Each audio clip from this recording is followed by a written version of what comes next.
My father's no different than any other powerful man. Any man who's responsible for other people. Like a senator or a president. You know how naive you sound. Why? Senators and presidents don't have men killed. Who's being naive, Kay?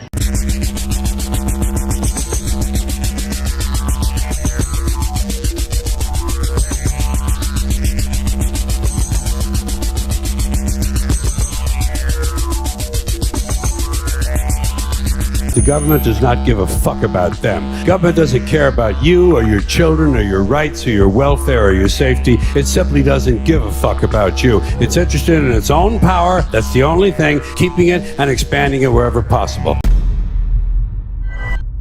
Yeah, there's 75 men around our building and they're shooting at us in Mount Carmel. Mount Carmel? Yeah, tell them there are children and women in here to call it off. I hear gunfire. White. Tell me what's happening, White. We are women and children in danger. This is Wayne Martin, and this is the Branch Davidians' immediate reaction to the raid is to call 911 for help. 2 of them were killed by presumably ATF, but maybe National Guard in Huey helicopters, attack helicopters they borrowed from Fort Hood. And they went sniping them like Full Metal Jacket out of the side of the Huey. One of them was a young man who'd been scraping rust in the water tower, and they shot him and murdered him. Another guy was sitting on his bed eating his breakfast, and the helicopter flies by and shoots him and kills him. They're just firing blindly through walls. They don't know who they're shooting at, and they killed innocent people in there. And there's nothing to even say that any of the people who got shot, any of the people who were killed, of the Davidians who were killed that day, were even involved in the firefight necessarily at all. You know, one of them was a woman who was shot in the hand while she was holding her baby, breastfeeding her baby, nursing her infant. I believe that one of the reasons that they were determined to force the thing to an ultimate, final violent clash, rather than to truly try to work a surrender, is because they had to destroy that house. Because that house was full of incoming bullet holes in the roof, in the walls, hundreds of them. And it was itself Defense Exhibit A. And they could not let all of these people, and possibly even Koresh himself, be acquitted. Telling his side of the story, no way, Jose. They're never going to let that happen. And when the ATF said, hold your fire, and agreed to leave the property, the Branch Davidians held their fire. They didn't kill one more guy. They let them withdraw. Again, completely negating that story that this was this evil Charles Manson helter-skelter cultist plot to lure ATF heroes into a trap and slaughter them all. Which, again, it sounds so stupid when I say it that way. That's what they told everyone over and over the whole time back then. That's what people believe. It is absolutely clear that no law was violated. No action was taken that comes close to violating Posse Comitatus or any other law. General Huffman, do you agree with that? Congressman, so far as the Army's involvement in this, I would say that is correct. Waco is expertly crafted propaganda designed to protect the ruling class by lying about their involvement and protect the deep state by minimizing the horrors and the brutal acts of war the federal government perpetrated on its own people. It's a stunning example how the elites in Hollywood are joined at the hip with the deep state and how they take advantage of the American people's ignorance. The similarities between this deception and the media's current portrayal of the present is all too telling of the complete disregard the elites have for the rule of law and human life. Your life doesn't matter now, just as the Branch Davidians' lives didn't matter then. Government is just the mafia. The only difference between government and mafia is size. You had 200 boot-kicking, Gestapo-oriented cops out there that day. A police officer by the name of Mulvihill, who was in the 1978 tragedy, who was in fact one of the officers who stomped and kicked and beat and bludgeoned and shot and helmeted and kicked some more my brother, Delbert Africa. So as I understand your testimony, you were concerned that there may be physical harm to the people inside that house. Is that correct? Just ask me. What we concerned is complete and insanity. Move, early on, they were called a back-to-nature group. Some of their beliefs included eating raw food, embracing everything that they deemed life. So that was all living things, all animal life, and they were, through their history, primarily, but not exclusively, African-American, but again, always would reject sort of a classification based on race. They were not a black power group. It's also important that in the early days, they were very much felt, and I think were in opposition to the Philadelphia police under Frank Rizzo. So they did become more militant over time, but from their point of view, they became more militant not because they wanted to be militant, but very much in response to a militant police force that was brutalizing them. After being attacked the way we were, first with 4 deluge hoses by the fire department, and then tons of tear gas, and then being shot at, the police admit to shooting over 10,000 rounds of bullets at us in the first 90 minutes. And then, without any warning at all, 2 members of the Philadelphia Police Department's bomb squad got in a Pennsylvania State Police helicopter and flew over our home and dropped a satchel containing C4, a powerful military explosive that no municipal police department has. They had to get it from the federal government, from the FBI. And without any announcement or warning or anything, they dropped that bomb on the roof of our home. Now, at that point, we didn't know exactly what they had done. We heard the loud explosion. The house kind of shook, but it never entered my mind that they dropped a bomb on us. And then we could hear the trees outside of our house crackling and realized that our home was on fire. And we immediately tried to get our children, our animals, our dogs and cats, and ourselves out of that blazing inferno. On August 22nd, 1992, completely without warning of any kind, an FBI sniper shot and killed my wife, Vicki. He was using a .308 caliber sniper rifle with a specially weighted barrel and a 10-power scope. He was using match-grade ammunition. He had years of training to kill. Ruby Ridge is the story of an 11-day armed standoff between a family that was trying to live off the grid and the U.S. government's alphabet agencies, specifically the USMS, the FBI, and the ATF. Now, this story begins with Randy Weaver and his wife Vicki, who decided to move to the woods of northern Idaho to live and raise their family away from what they considered to be an evil and corrupt society. They wanted to live off of the land and homeschool their children. They wanted to be free to live their lives as they chose, so they started a new life and began to do just that. Randy and Vicki bought 20 acres of land at Ruby Ridge and built a cabin for themselves in the wilderness. They learned to live without electricity and provided food for themselves from hunting and farming their land. The Weavers believed that the apocalypse was imminent and that society was evil and going to fail. So they had unplugged from the broken system that they felt was dying off and were living the life that they had chosen for themselves, free and self-sustaining. There were damage control assessments that took place, and maybe we could say that the ship saw some hungry sharks swimming close by, and they decided that they would put a few tuna out there and see if they could satisfy them. At that time, the perception was this is the most dangerous situation we've ever faced. Part of the difference in Ruby Ridge was the feds made a huge case of it, and the feds were, lying from the get-go, as the Idaho jury recognized, and you basically had jury nullification for Randy Weaver and Kevin Harris because of that. Once you had the U.S. Marshals trespassing for the nth time on the Weavers' property, and then ambushing them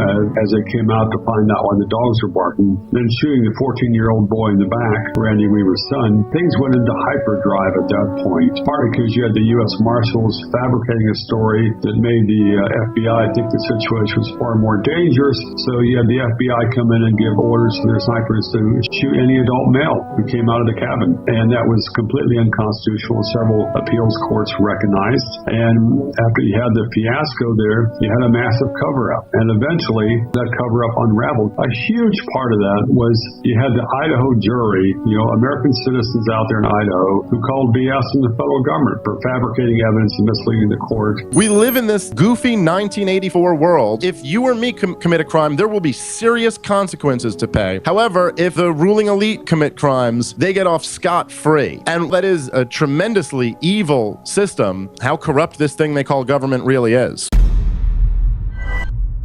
I'm in Arkansas, George H.W. Bush is president, and I meet this deputy sheriff who tells me, believe everything you hear. The crazier, the more real it probably is. And never say to yourself, that's too crazy to be real or true. And there was a reason we called them the Arkansas Mafia and the other things that he said. So then you fast forward. You meet people from Arkansas. You meet people inside this Arkansas Mafia. People that come up and they joke about it themselves. Some of the stuff that would happen to people that supposedly crossed the Clintons was there was a couple of incidences where there were like car accidents and they were deemed car accidents or suicides. And then in some cases, through evidence from people at the mortuary and the people that handled the body, one of them was a car accident where the guy hit a telephone pole, but the back and the front of the car had paint on it, like somebody had rammed it, and that was ignored. And then one time somebody who supposedly committed suicide, the person at the mortuary swore up and down that they had a bullet hole, 2 bullet holes in the back of their head. You can't really commit suicide by shooting yourself in the back of the head.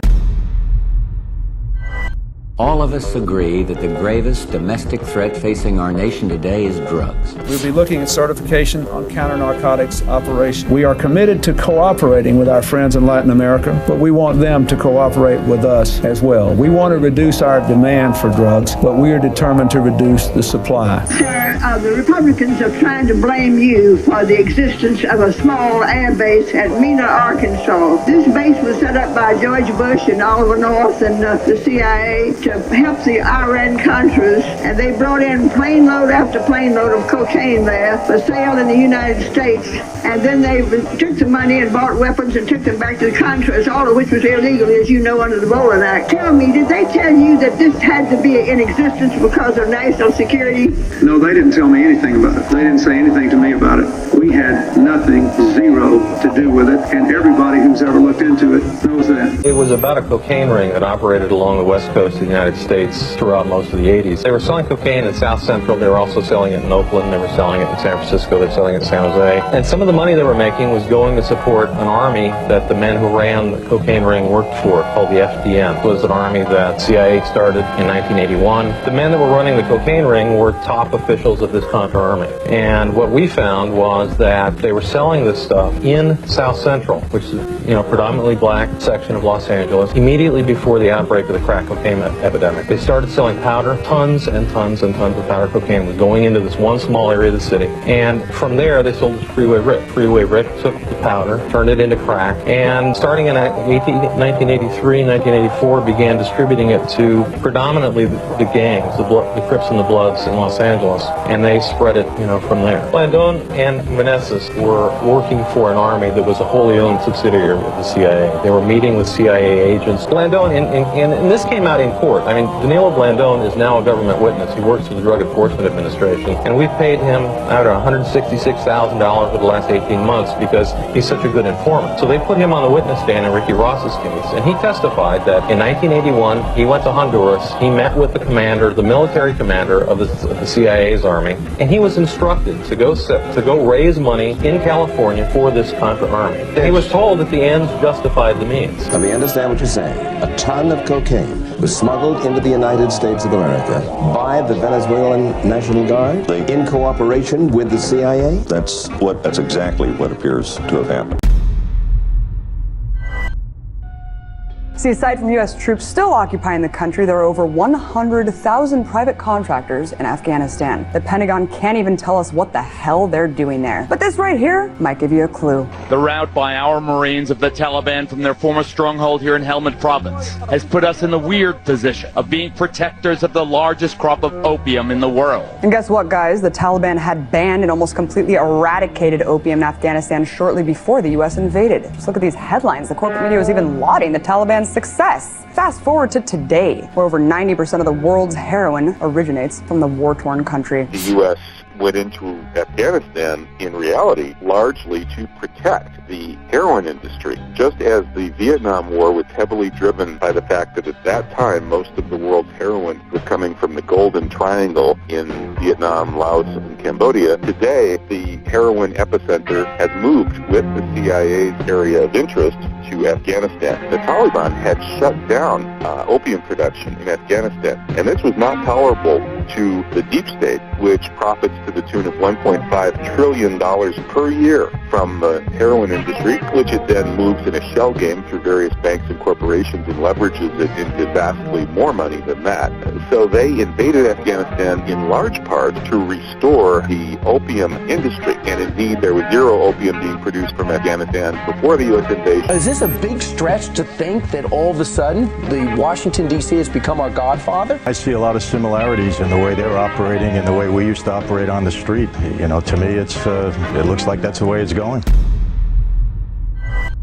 They say CPS can come into your home, search it, and take your children without a warrant or a court order. In foster homes, you have a way higher chance of being raped, molested, abused, and killed than you do in an actual home where you're already being abused. Due to the 1997 Safe Family Adoption Act, which granted $4,000 to $6,000 federal funded money to every single agency which removes a child quickly from a normal home to another home, they have a financial incentive to continue to remove child after child after child. I wrote a scathing report last year on the corruption in Child Protective Services. The Department of Child Protective Services has become a protected empire built on taking children and separating families. This is not to say that there are not those children who do need to be removed from wretched situations and need protection.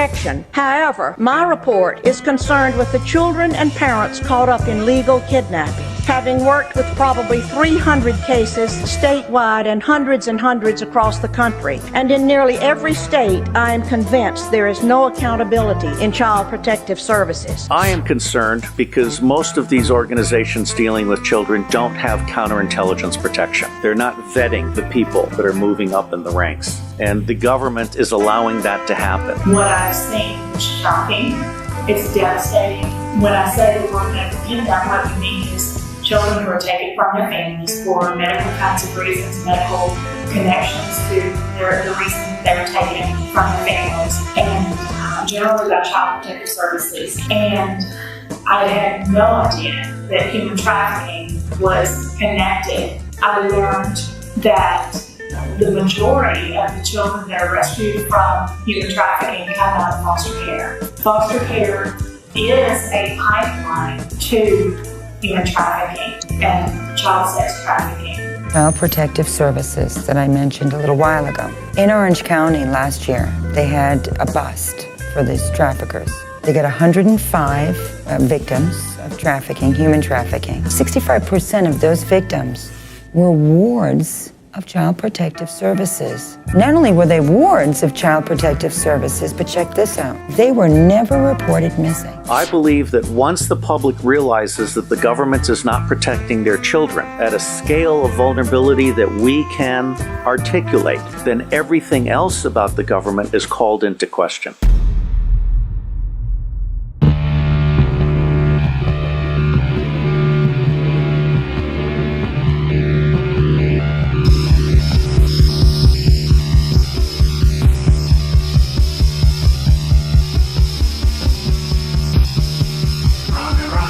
Say